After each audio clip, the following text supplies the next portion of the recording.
Olá, meu nome é Paula Raíssa e eu sou aluna da Universidade Federal Rural de Semiárido e eu estou aqui para apresentar para vocês os objetos virtuais de aprendizagem que auxiliam em todo o estudo e no aprendizado da física. Hoje a gente vai falar um pouco sobre o pêndulo simples, certo? Passando aqui para o nosso laboratório virtual, a gente vai ter a representação do que é um pêndulo simples, né? Que é uma massa presa por um fio inextensível, né? Ou seja, esse fio não tem nenhuma elasticidade, certo? E aqui no nosso lado esquerdo a gente vai ter a velocidade, a aceleração, o gráfico de energia.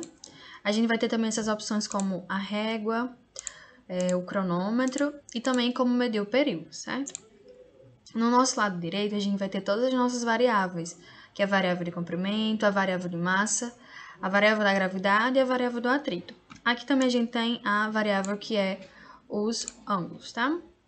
A gente, para começar, a gente vai ver a influência dessas variáveis no período, certo? E aí a gente vai começar pela variável do ângulo, certo? A gente vai começar por ângulos pequenos, eu vou colocar aqui um ângulo de 10 graus e a gente vai medir o período. Vamos medir aqui o período. A gente tem um período de 1,6 segundos, certo? Vamos colocar agora aqui um ângulo menor do que 10 graus, 8 graus. Vamos medir aqui o período. Vai dar 1,6 segundos também. Por quê? Porque no pêndulo simples, para ângulos menores que 10 graus, a gente sempre vai ter um período constante. Esse período não vai mudar, certo? Graus inferiores a 10 graus. Se a gente aumentar aqui o ângulo, a gente vai perceber outra coisa. Vamos colocar aqui 90 graus e vamos marcar o período. A gente tem um período de 1,9. Vamos aqui baixar um pouco, colocar aqui 60 graus. Vamos marcar esse período. E a gente vai ter o período de 1,8. Por quê? Porque para ângulos maiores, ou seja, maiores que 10 graus, quanto maior for o ângulo, maior será o período, certo? E quanto menor o ângulo, menor será o período.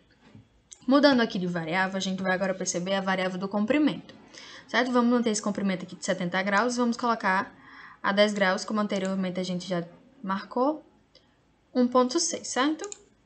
Vamos aqui aumentar o comprimento do fio e vamos colocar novamente a 10 graus. A gente já tem um período maior, por quê? Porque a variável de comprimento do fio, ela interfere diretamente no pêndulo, de modo que quanto maior for o comprimento do fio, maior será o período de oscilação. Quanto menor o comprimento do fio, vamos aqui diminuir e vamos perceber que vai dar menor o período de oscilação. Ó, deu 1,4, certo? Mudando a nossa variável, vou manter aqui o comprimento de 70 metros e vou diminuir aqui essa massa, vou botar 70 quilos.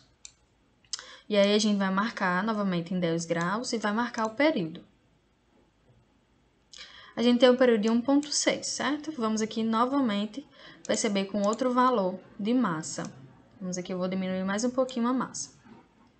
Vamos jogar aqui a 10 graus e vamos marcar esse período. 1,6 novamente. Por quê? Porque a nossa variável de massa ela não interfere no nosso pêndulo simples. Então, a gente pode variar como nós quisermos essa massa, certo? Que não vai alterar no valor do período de oscilação. A nossa variável gravidade, a gente tem aqui a gravidade da Terra, certo? Vamos calcular novamente a 10 graus. E vamos calcular aqui quando dá o período de oscilação. Dá 1,6 segundos, certo? Mudando aqui, vamos colocar a variável da Lua, a gravidade da Lua. Colocamos aqui a 10 graus. Vamos marcar o período. Nós vamos ter um período de 4,1 segundos. Por quê? Porque a gravidade também é uma variável que interfere diretamente no pêndulo simples. De modo que, quanto menor a gravidade, maior será o período, certo? Bom, agora falando sobre a nossa conservação da energia mecânica, aqui ao lado esquerdo a gente vai ter nosso gráfico de energia e a gente vai passar a perceber algumas coisas, certo? Vou saltar aqui o nosso pêndulo, a qualquer ângulo mesmo, e aí a gente vai perceber que aqui na nossa energia total, que é a nossa energia mecânica, ela sempre vai continuar a mesma, certo?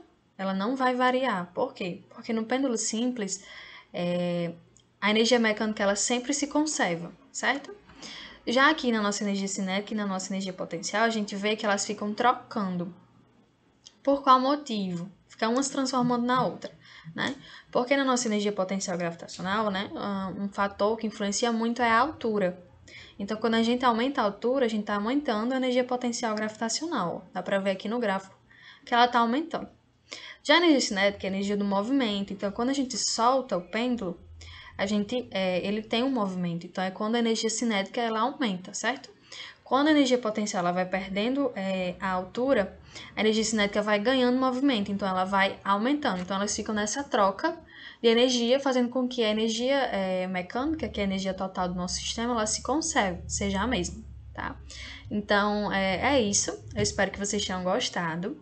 Vocês podem aí testar no laboratório virtual, né? Todas as trocas de variáveis, as trocas de energia mecânica, e aí ter essa confirmação, né, de todo o nosso experimento. Espero que vocês tenham gostado.